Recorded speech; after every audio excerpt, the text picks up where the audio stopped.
অনেক তরুণকে বলতে শুনেছি আই হেট পলিটিক্স।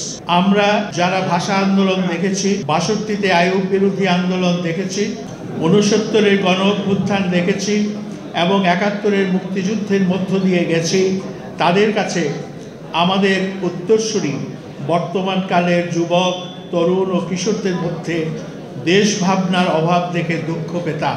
আমাদের সেই দুঃখের অবসান ঘটিয়েছে ২০২৪-এর জুলাই আগস্টের মহা অভ্যুত্থানে ছাত্র জনতার অকাতরে আত্মাহুতি দানে। শত সহস্র শিশু, কিশোর, তরুণ ও যুবক এই অভ্যুত্থানে অকাতরে রক্ত ঢেলে দিয়েছে।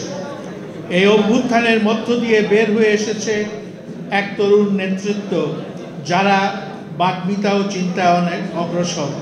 তারা আমাদের ধারণাকে ভুল প্রমাণ করেছে। তাই বিশ্বাস করি, তাদের কাছে যদি শহীদ আসাদের কাহিনী তুলে ধরি, তাহলে তারা সাগ্রহে এ কাহিনী শুনতে চাইবে। আমাদের প্রজন্মের কাছে শহীদ আসাদ একটি অত্যন্ত পরিচিত নাম, কিন্তু বর্তমানের কিশোর ও তরুণরা শহীদ আসাদকে কতটুকু জানে তা নিয়ে আমার মনে প্রশ্ন আছে। বিগত ৩.৫ দশকে যে প্রজন্ম সামনে এসেছে, তাদের অনেকেই এক ধরনের বিরাজনীতিকরণের মধ্য দিয়ে গেছে।